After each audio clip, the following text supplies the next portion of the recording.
Welcome back to the channel, and today we are talking about this. This is my Eurail Pass, and as you guys know, if you follow me on Instagram and Facebook, which you should be at Minority Nomad, you'll know that I've been traveling around Europe with this Eurail Pass for about 2.5, 3 months. I've been in Europe doing this project with Eurail.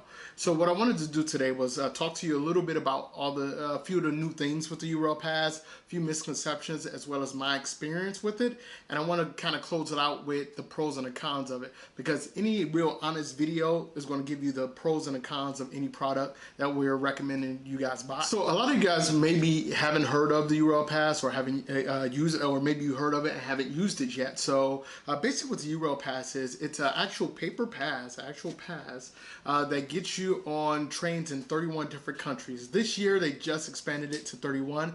They added the UK, which was massive, Lithuania and Macedonia, upping it from 28. So you basically can travel anywhere in Europe on the train system one way or another, and it gets you access to them. One common misconception is that this pass can get you on any train in Europe. That's not the truth. It gets you access to a wide network, but not every single train, which means you have to do a little extra planning. So basically what this pass does is it gives you access to the network at a extremely discounted rate. A lot of times is actually free.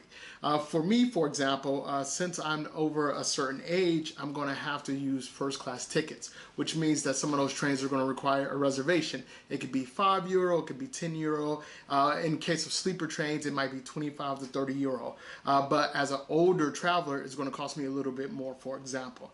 I'm going to go a little more into details about all those things later, but basically all you really need to know is you pay one set fee for the pass, and it gets you access to a vast network of trains around Europe. So the question is, who is this pass for? And personally, I believe the pass is really for people who love train travel. Now, Europe's changed a lot since I started using it. This is my third Eurail Pass, and I usually do it every 2 years. So I want to say around 2012, 2013 was the first time I actually used the Eurail Pass. And I mainly used it back then because it was the cheapest option to kind of get around Europe. This is, 2009, 10, 11, 12, that time frame was a really good time for train travel. Things have changed a lot. There are a lot of alternative travel options like Flixbus and Discount Airlines that have kind of pushed the rivalry between transportation options a little bit higher in Europe.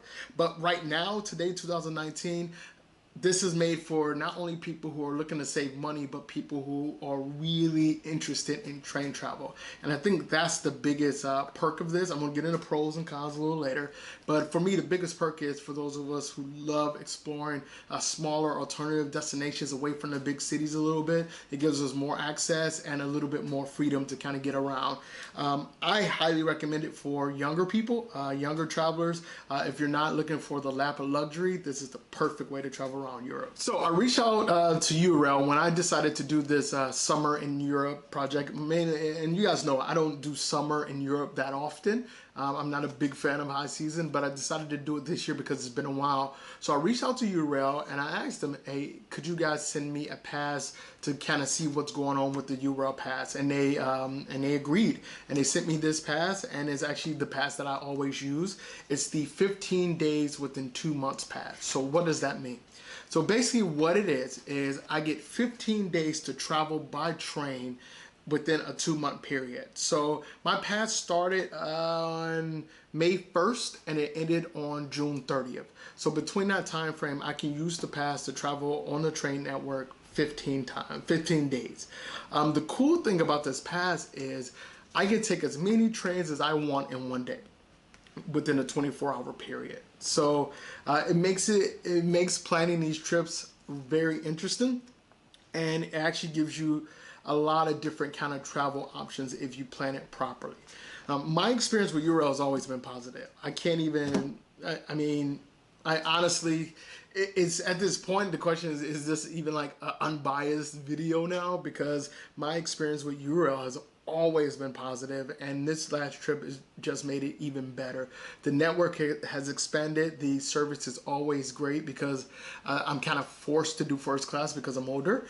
and it's just a significantly better product than it used to be. I highly recommend it, and it's just one of the best travel products that's going right now. However, it's not perfect. So what I'm going to do now is I want to go over a few of the pros of this pass, and then I want to go over a few of the cons to close it out. So one of the pros isn't necessarily a Eurail Pass Pro. It's more of a train travel pro. It's about the people that you meet. Some of the kindest, most welcoming, adventurous, coolest people that I've met, most interesting people I've met have been on trains. Just on this trip, I was sitting on a train. I was going from San Sebastian to Barcelona in Spain. And as I'm sitting there, I hear Spanish.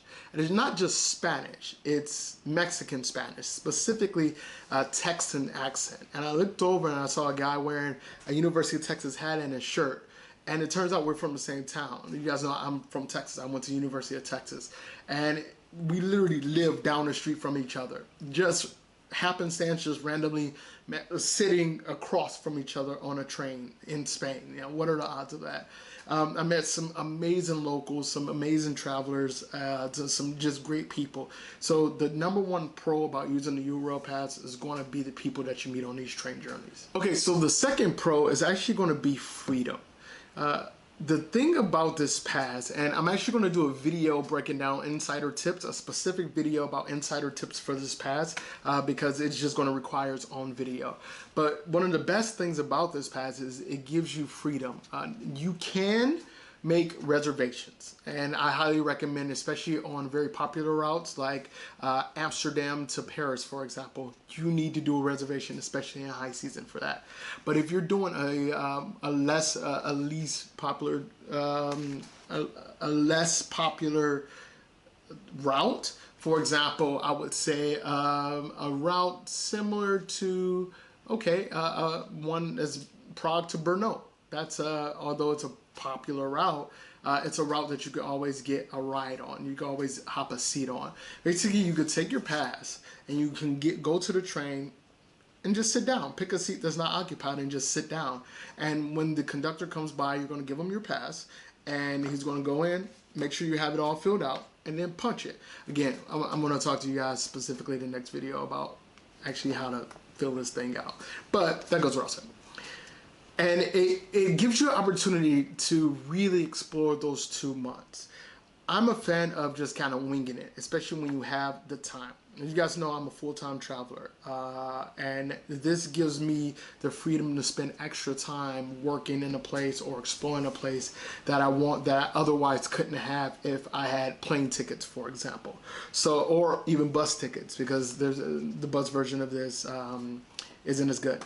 So yeah, the second pro is going to be the freedom. Okay, so the third pro is kind of a little bit of a hybrid. It's going to be access to smaller cities as well as cost. Now, in a lot of instances, and we'll talk about this in the cons, is that sometimes this pass is actually a little more expensive, but sometimes it's actually cheaper, especially if you're planning to go to smaller cities. It tends to be that smaller cities in Europe, the price of a flight is more expensive as opposed to a bigger airport. For example, if you want to go to Bordeaux, it's cheaper to fly into Paris and take a train than it is to actually fly into Bordeaux airport. And the train ride between Paris and Bordeaux is stunning. It's about 2 hours and 20 minutes, 2 hours and 15 minutes to get there, and it's absolutely worth every minute. So it gets you access to Bordeaux at a cheaper price.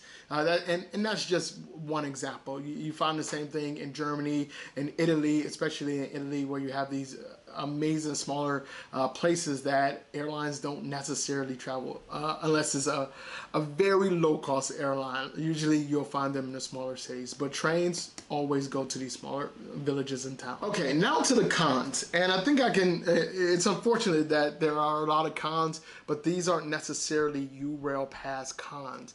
These are more European train travel, economic, European Union cons. The very first one is going to be private networks. So it used to be that the early days of the Eurail Pass got you on pretty much any train in Europe if the country was in network. So you could just take the pass and you can hop on a train. Now we have a lot of private train companies like Thalys, Eurail, like they're privatized companies. So they're only required to give a certain amount of seats on certain specific routes within that country.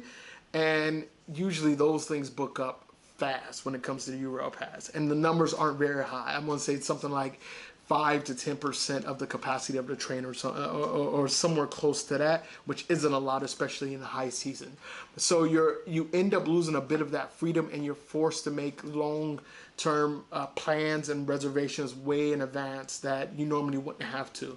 And you don't really get this in places like, I would say, it's not that big of a deal in Hungary, not that big of a deal in Poland, but in France, Italy, and to a certain extent Germany, it's a very big issue. I did a trip from Amsterdam to Paris that was absolutely chaos because of these private train networks. It was just an absolute nightmare. So unfortunately, if you're going to be using the pass, the global pass like I use, you're going to have to deal with these private rail companies one way. Okay, so the second con is going to be price, and it comes down to a matter of perspective. If price is your only consideration, it's probably not going to be your best option. So this pass, this is the 15 days within 2 months pass, global pass. This is $746 because I'm over the age of 27. If you're over the age of 27, so you have to buy the first class option. I'm not sure why this is. I've complained about it for years. The price is actually, the age has actually gone up. I believe it used to be 25, now it's 27. But at that price, when you factor in companies like Flixbus, Ryanair, Wizz Air, other discount airlines, and the route that you just might be traveling, this might be a significant price increase. So that's definitely a con. The Eurail Pass is just not the cheapest option to travel in Europe anymore. And the last con is, again, a matter of perspective. It's time. For me, there's no time limit. I have all the time in the world to get from point A to point B. For me, a 12-hour night train is simple and easy. But if you have only 2 weeks a year of holiday, then that overnight train could be a big burden as opposed to taking an hour and a half flight. So time is probably going to be one of the biggest cons, but that's not necessarily a Eurail Pass issue, that's a train travel issue. So from a Eurail Pass issue, time, it kind of balances out. All right, guys, so wrapping this up, I absolutely love the Eurail Pass. This is my third pass. The first two I actually paid for. This one I did not pay for, #ad. And in another 2 years, if this pass remains very similar to what it is, I'll probably get it again, just because I just love and enjoy train travel in general.